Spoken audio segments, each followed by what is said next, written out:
Respected all parents and all my dear students, very good morning all of you. Students, welcome to the SST class.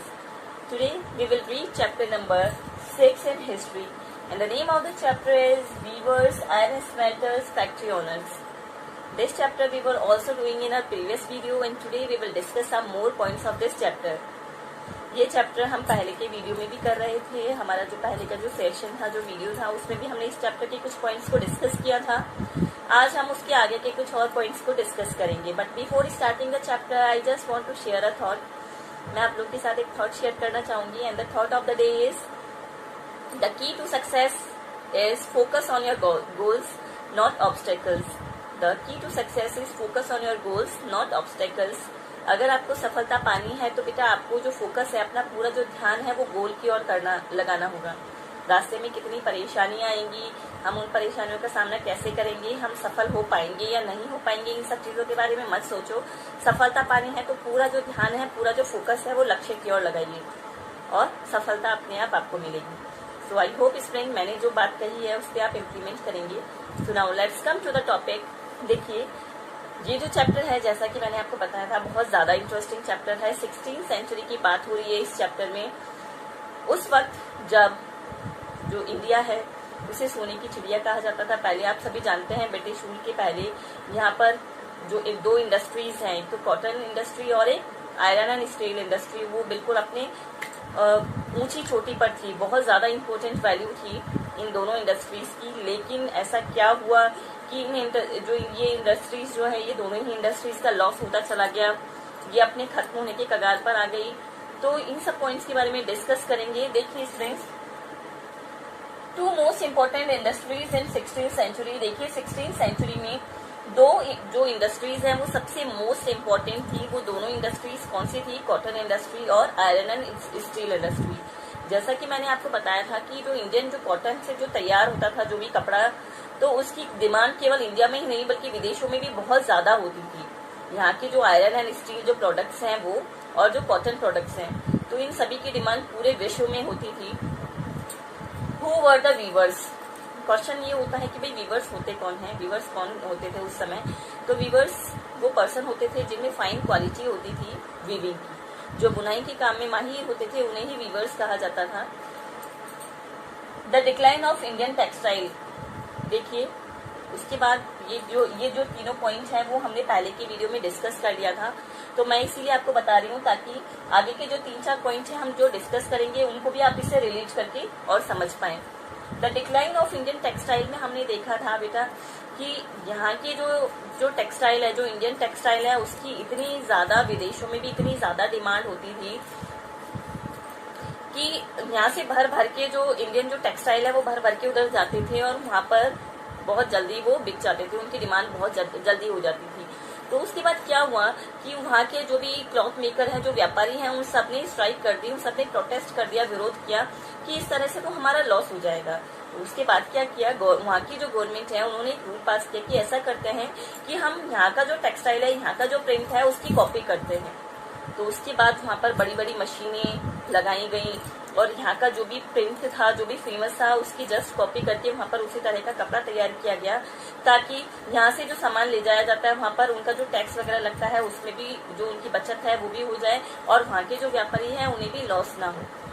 तो इस तरह से students Britain में बड़ी बड़ी मशीनों के थ्रू काफी जल्दी स्पीड से कपड़े तैयार होने लगे. और वो जो कपड़े थे वो केवल वहाँ के मार्केट में ही नहीं बल्कि यहाँ के जो इंडिया का जो मार्केट है वो भी ब्रिटिश क्लॉथ से पूरा भर गया था. यहाँ के जो लोग हैं वो भी वहाँ का जो टेक्सटाइल है, वहाँ के जो कपड़े हैं उनकी ओर अट्रैक्ट हुए. तो उससे क्या हुआ कि यहाँ का जो इंडियन टेक्सटाइल है वो उसको बहुत ज्यादा लॉस हुआ. Mahatma Gandhi urge to boycott British textile. उसके बाद महात्मा गांधी ने लोगों से ये इच्छा जताई कि उन्हें जो ब्रिटिश टेक्सटाइल है उसको बॉयकॉट कर देना चाहिए, उसका बहिष्कार कर देना चाहिए, उन्हें इंडियन टेक्सटाइल का ही यूज करना चाहिए.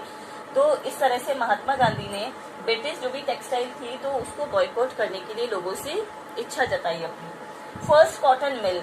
उसके बाद देखिए स्टूडेंट्स, पहली कॉटन मिल बॉम्बे में एस्टेब्लिश की गई थी ताकि जो ब्रिटेन से जो भी कपड़े इतनी जल्दी तैयार होते हैं वो मिल के थ्रू यहाँ पर भी वही प्रोसेस अपनाया जा सके और उसी प्रोसेस से यहाँ पर भी जो कपड़ा तैयार होना है कॉटन से, उसकी जो स्पीड है वो थोड़ी सी बढ़ जाए. क्योंकि पहले मिल नहीं थी तो कपड़ा तैयार होने में टाइम लगता था। तो बॉम्बे में पहले कॉटन मिल एस्टेब्लिश की गई थी ताकि जो इंडियन जो कॉटन जो क्लॉथ है वो स्पीड से तैयार हो सके। तो नेक्स्ट पॉइंट है iron and steel factories in India. जब बॉम्बे में पहली कॉटन मिल एस्टेब्लिश की गई थी उसके बाद भारत में बहुत सारी आयरन एंड स्टील फैक्ट्रीज भी लगवाई गई। जमशेदजी टाटा ने सबसे पहले जमशेदपुर में आयरन एंड स्टील कंपनी बनवाई जिसको उन्होंने टिस्को नाम दिया, और ब्रिटिशर्स लगभग 90% जो आयरन होता था वो टिस्को से ही परचेज करते थे। सो स्टूडेंट्स, इस चैप्टर में हम इन्हीं सब पॉइंट्स के बारे में डिस्कस करेंगे।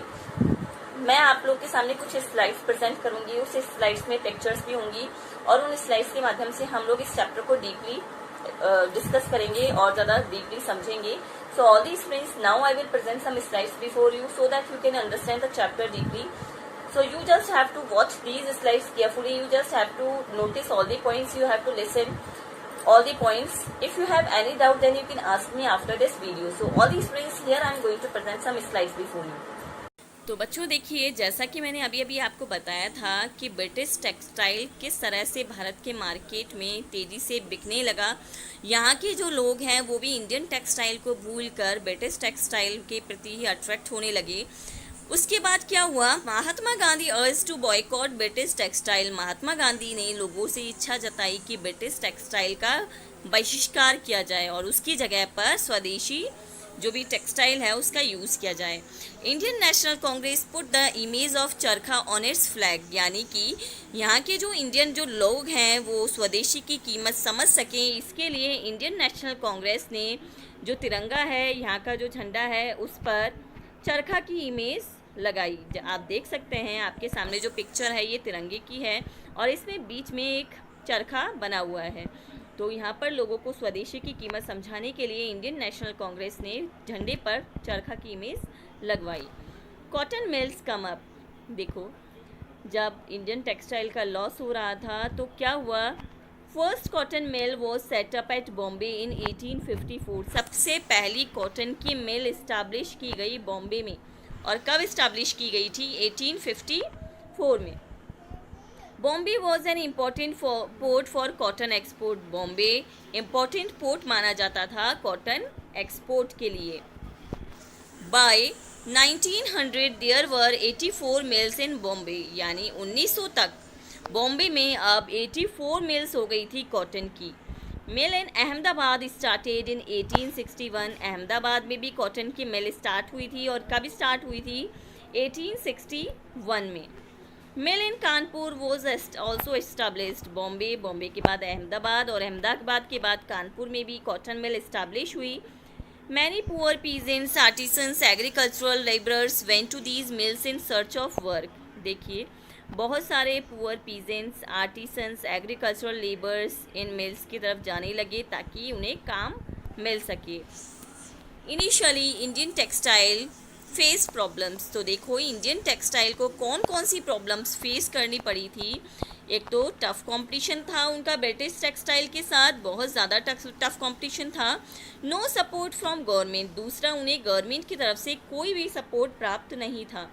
But during first world war 28 July 1914 to 11 November 1918 Indian textile industries got an order for military dresses. लेकिन टफ कंपटीशन और विदाउट सपोर्ट फ्रॉम गवर्नमेंट के बाद भी जो फर्स्ट वर्ल्ड वार हुआ था 28 जुलाई 1914 to 11 नवंबर 1918, इस ड्यूरेशन में इंडियन टेक्सटाइल इंडस्ट्रीज़ को ऑर्डर मिला था मिलिट्री ड्रेसेस तैयार करने के लिए। तो इसको हम एक पॉजिटिव पॉइंट के रूप में मान सकते थे। Indian would still. अब देखिए बच्चों, आपके सामने ये जो तलवार है ये आप देख सकते हैं, ये टीपू सुल्तान की स्वॉर्ड है। Here we will talk about Tipu Sultan sword which was made of wootz steel. तो ये जो तलवार है वो टीपू सुल्तान की तलवार है जो कि वुड स्टिल से तैयार की गई थी। Process of making wootz. तो बच्चों, अब हम जानेंगे कि वुड्स को तैयार करने का प्रोसेस क्या होता है।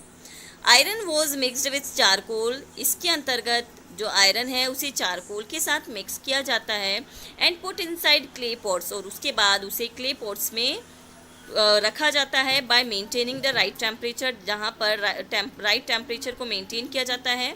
And hence fine quality steel was produced, और उसके बाद स्टील की फाइन क्वालिटी प्रोड्यूस की जाती है। But soon steel industries decline, लेकिन जल्दी ही जो स्टील की इंडस्ट्रीज़ हैं वो भी डिक्लाइन हो गई, वो भी उसकी भी जो वैल्यू थी वो भी ख़त्म हो गई। With the coming of European powers the iron of England displace the Indian steel and many furnaces were abandoned, यानी यूरोपियन पावर्स के जब धीरे धीरे यूरोपियन पावर्स बढ़ने लगी तो इंडियन जो यहाँ का जो आयरन का जो बिजनेस था उसकी जगह अब किसने ले ली थी, द आयरन ऑफ इंग्लैंड, यानी इंग्लैंड के आयरन ने इंडियन आयरन को डिस्प्लेस कर लिया था। और बहुत सारे आयरन जो प्रोडक्ट्स ऐसे थे जिनको अब इग्नोर किया जाने लगा था, जिनकी वैल्यू ख़त्म हो गई थी। Other reasons for decline of steel industries, तो कौन कौन से रीज़न ऐसे हैं जिससे स्टील इंडस्ट्रीज़ को लॉस हुआ था। Forest laws that prohibited entries of tribes, सबसे पहला है जंगल का कानून। आप लोगों ने पढ़ा था कि कॉलोनियल रूल में ब्रिटिशर्स ने ये रूल बनाया था कि कोई भी जो ट्राइब है वो अब मनमाने तरीके से जंगल में नहीं घूम सकती है, इधर उधर नहीं जा सकती। तो इस कानून से कहीं ना कहीं स्टील इंडस्ट्रीज़ को भी लॉस हुआ था। Heavy taxes for entering into the forest, availability of British steel in India, देखिए काफ़ी हैवी टैक्स लगा दिया गया था। अगर कोई भी फॉरेस्ट में एंटर होना चाहता था तो उसके लिए काफ़ी हैवी टैक्स था। तो क्या हुआ, ब्रिटिश स्टील, भारत में ब्रिटिश स्टील अब अवेलेबल होने लगा और इंडियन स्टील अनअवेलेबल होने लगा। Iron and steel factories in India. In 1904, Charles Weld, a geologist, and Jamsetji Tata started searching for the finest iron ore in India. 1904 में Charles weld जो कि एक जियोलॉजिस्ट थे और जमशेदजी टाटा ने सर्च करना स्टार्ट किया भारत में एक ऐसी जगह जो कि आयरन और के लिए प्रॉपर हो। A place was found with the help of Agariya tribe, और जल्दी ही ऐसी जगह उन्हें मिल गई और किसकी हेल्प से मिली, अगारिया ट्राइब की हेल्प से। Here Bhilai steel plant was founded, तो उसके बाद भिलाई स्टील प्लांट पाया गया, इसकी तलाश की गई। A large forest area was clear near river Subarnarekha, एक लार्ज जो इस नदी के पास में, सुवर्णरेखा जो नदी है उसके पास में जो बड़ा सा जो जंगल था वो पूरा एरिया स्टील प्लांट के लिए साफ कर दिया गया था। The Tata iron and steel company started producing steel here in 1912, और उसके बाद 1912 से Tata iron and steel company, जिसे टिस्को भी कहा जाता है, तो टिस्को स्टील प्रोड्यूस करने लगी। इन 1914 the first world war was broke, देखो 1914 में 1914 में पहला वर्ल्ड वॉर हुआ था। TISCO got the chance to produce carriers wheels, और उसके बाद टिस्को को पहला चांस दिया गया था कैरियर्स व्हील्स प्रोड्यूस करने के लिए। And shells for the war and rails for Indian railways, तो देखिए इनको चांस मिला था कि जिसके अंतर्गत कैरियर्स व्हील्स को प्रोड्यूस कर सकते थे, इंडियन रेलवेज के लिए रेल तैयार कर सकते थे। In 1919, British government was buying 90% of steel from Tisco, और 1919 में ब्रिटिश गवर्नमेंट 90% जो स्टील है वो टिस्को से ही परचेज करने लगी थी। Later, as the nationalist movement grew stronger, the Britishers tried to concede many demands in order to retain its control over India, resulting in development of Indian industries. तो देखो बच्चों, later as the nationalist movement grow stronger, जैसे जैसे national movement strong होता चला गया, the britisher try to concede many demands in order to retain its control over India, resulting in development of Indian industries. तो देखो जो Britishers थे वो यहाँ की डिमांड को पूरा करने के लिए, भारतीय लोगों की डिमांड को पूरा करने के लिए क्या हुआ, उसके बाद एक के बाद एक नई नई इंडस्ट्रीज डेवलप होती चली गई। तो इस तरह से स्टूडेंट्स हमने इस चैप्टर में आयरन एंड स्टील इंडस्ट्रीज़ के डेवलपमेंट के बारे में पढ़ा कि किस तरह से जहाँ पर एक समय में वो ख़त्म होने के कगार पर चली गई थी, लेकिन कुछ समय बाद एक टाइम ऐसा भी आया जब जो ब्रिटिशर्स हैं वो 90% जो स्टील है वो टिस्को से ही परचेज करने लगे थे। So here our chapter has been ended students. If you have any doubt, you can ask me anytime. So till then all students, keep learning, stay home, stay safe, take care all, and thank you for watching this video.